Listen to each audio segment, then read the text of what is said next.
This week, new developments in our year-long investigation into directed energy weapons that target U.S. government personnel, including military operatives, diplomats, and spies. Based on our reporting, there appears to be a false narrative that these attacks began in 2016 with a cluster of cases in Cuba. The debilitating neurological symptoms are commonly known as Havana syndrome. Christy, who asked us not to use her real name to protect her identity, was on assignment for the Defense Department in 2015 when she says she was attacked by a directed energy weapon. Since, her brain injury continues to get worse. You've seen my brain scans, and so every couple years, more of my brain is, gone. I wanted to come and speak to you, with you on camera, to preserve what I can, while I can, before I entirely disappear. We sat down with Christy, who told us the attack happened at a hotel in the former Yugoslavia, and the attack unfolded like a spy novel. The last night I was there, I was followed. What happened next? When I got back to the hotel, there was someone in the lobby that was a different person that I just noted and thought was creepy. And outside of my hotel room door, there was a service panel on the wall right outside my door. The service panel door was open about an inch or an inch and a half. I didn't look in it. I just noticed that it was open. I didn't touch it. And ahead of me, at the end of the hall to the left, was a stairwell door. And the door was swinging shut, as though somebody had just gone through the door. This is the elevator? Yeah, okay. And that's my room. Christy showed us this hotel floor plan and suspects the attack was triggered from a service panel in the hotel hallway. What happened inside your room? When I got on my computer, instead of sort of firing up normally, it just got blue and yellow static, big zigzag static. And then it got what they call the blue screen of death. Were you attacked by a directed energy weapon? Yes. No question in your mind? No. Is there a classified report about the incident? Yes. Where is the classified report? DIA has it. The Defense Intelligence Agency? I believe so, yes. When you got back to the United States, were you hospitalized? Yes. I was really sick when I got back. I was, back and forth to the doctor all the time. Were you in the ICU? Yes. I was in the ICU for probably 5 days or so. I was in the hospital for about 2 weeks. As part of our year-long investigation, we spoke with a nationally recognized expert in directed energy weapons, who told us the brain injury does not stop with the initial attack.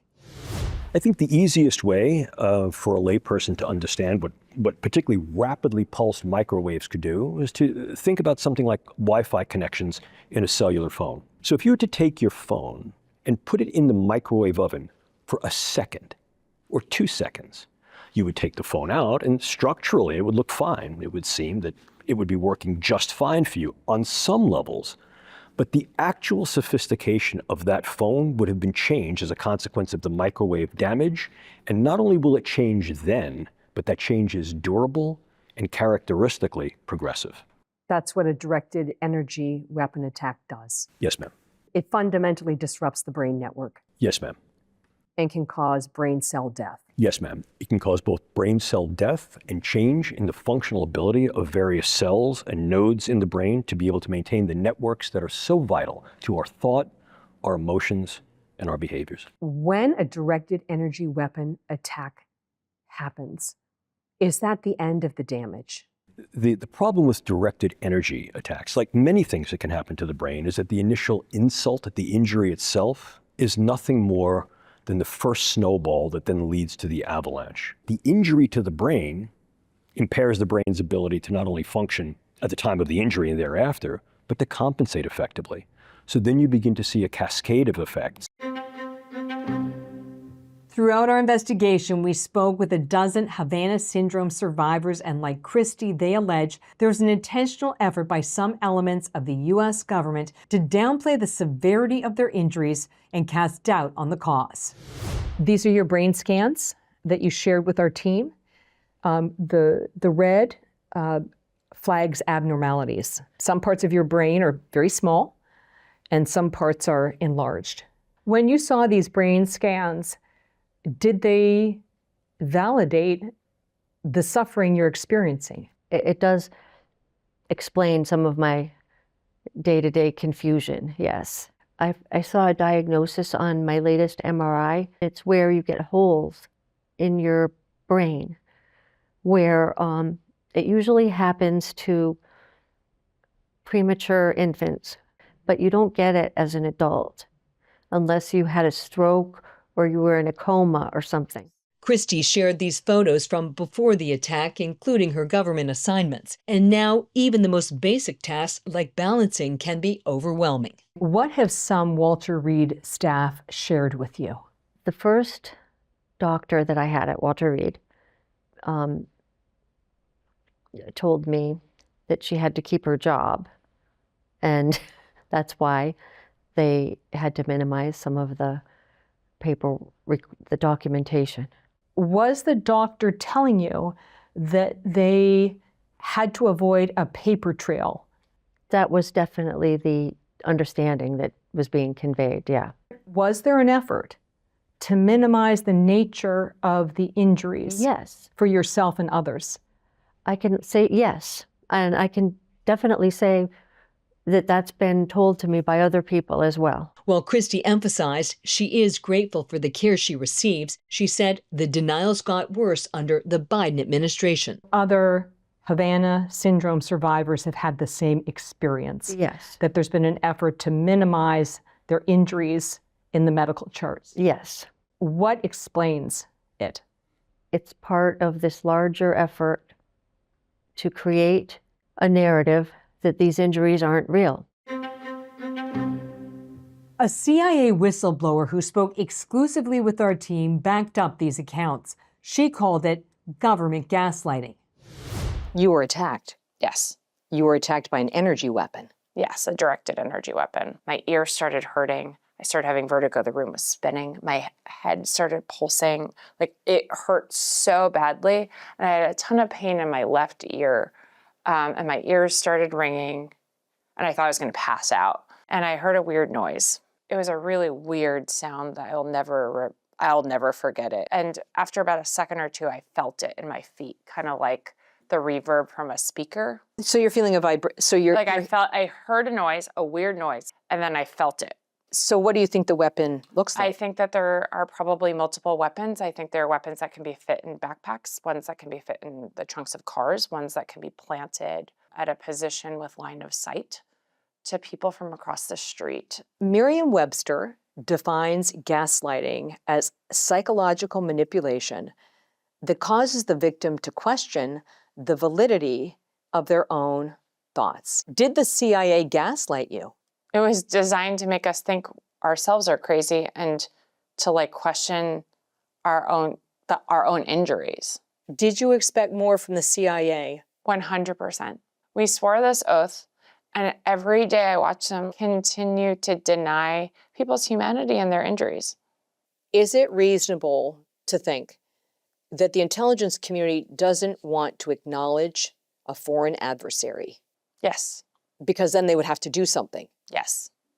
And it's complicated with Russia, right? One theory we bet around is it possible that's Russia and China? Is it possible that, one country created it, sold it, or gave it to another country? Like Christy, Alice needed multiple breaks during our interview because of her brain injury. Once trusted with the nation's secrets, Alice now relies on a service dog to manage her day-to-day life. It is a full-time job to try to get medical treatment, and is another full-time job to try to handle the bureaucracy of trying to access benefits. I've gotten over $100,000 out of pocket for this. $100,000? Because none of these places take health insurance.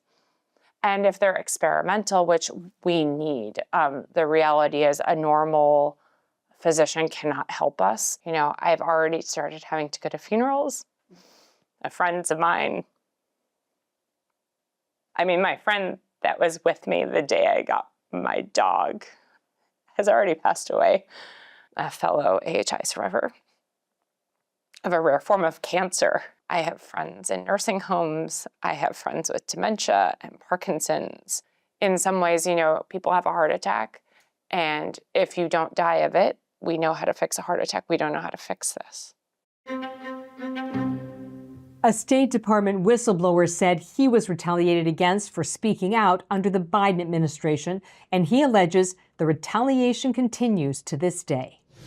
What is the cost of coming forward? The cost for me has been not only financial, but it's been profound in terms of my career. I went public with some of this, and I wrote a very high-profile op-ed in the Hill newspaper. So I wrote this, and in this I praised, this is during the Biden administration, in that op-ed, I praised President Trump for his handling of these pulse microwave attacks, and for originally in Cuba calling them out as attacks. And comparing that to the horrible treatment and the cover-up that the Biden administration was doing. Once I published that op-ed that got a lot of attention in Congress, that's when my nightmare kind of retaliation from the State Department began. Because I committed two cardinal sins. The worst thing you can do at State Department is praise President Trump and expose fraud, waste, and abuse. You're going to be retaliated against. Diagnosed with early onset Parkinson's, retired counterintelligence officer Mike Beck can no longer live at home. He is full-time in assisted living. We interviewed Beck and his wife Rita earlier this year. What made Mike's Parkinson's case stand out?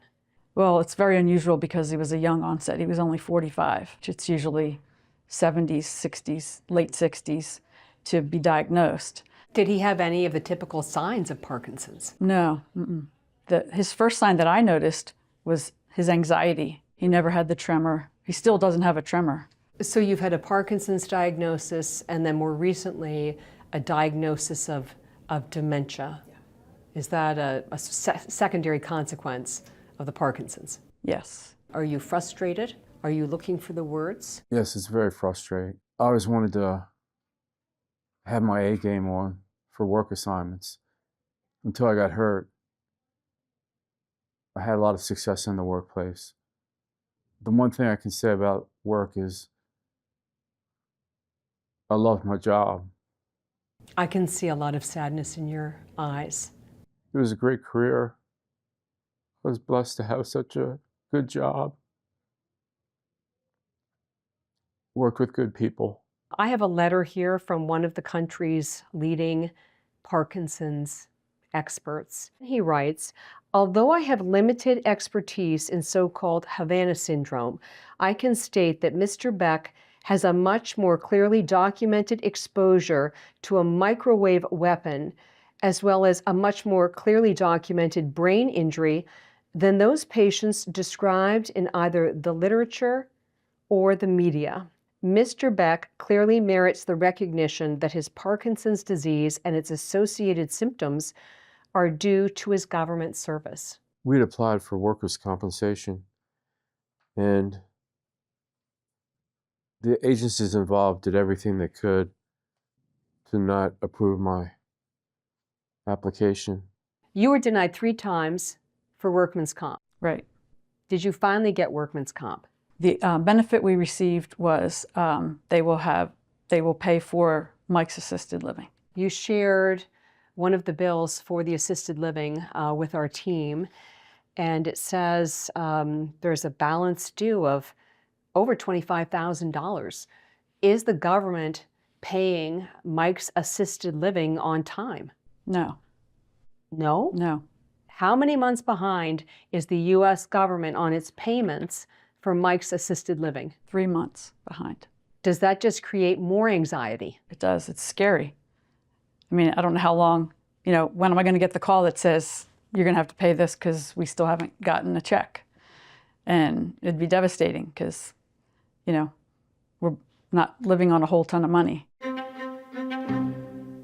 In response to our reporting about Mike Beck, the Trump administration responded and his workers' comp got paid in full. The nation's top intelligence official, the Director of National Intelligence, Tulsi Gabbard, committed to initiating a new investigation. There's no question that these incidents are documented before 2016, and for those affected and their families, the struggle for recognition has been overwhelming. Is it fair to assess that it's an effort to minimize the number of cases, minimize compensation, and avoid having to take action against a foreign adversary? That could be the reason. What do you think? The outcome is that it's a foot on the throat of people who have been injured before 2016 and will not come forward because they don't think that they will be believed. That sounds like a government cover-up. Is it a government cover-up? I wouldn't say it's a whole of government cover-up, but it's a cover-up by certain elements inside the government, certain bad actors. Even with the change of administration, Christy and other Havana syndrome survivors are still waiting for a full recognition of their injuries and the cause. I think that just because the heads of the agencies have changed or departments have changed doesn't mean that the actors deeper within the bureaucracy have changed, and that some house cleaning needs to take place. Taking on directed energy weapons is a difficult investigation. You need very strong national security and intelligence contacts. You also have to be willing to dig through hundreds of pages of government documents to verify the facts. You also have to be willing to open your heart to these injured personnel and their families, to really understand their suffering and this sense of betrayal, that the government has gaslit them over the severity of their injuries and the cause of these attacks. This is the kind of reporting you can expect on Straight to the Point. I'll see you next time.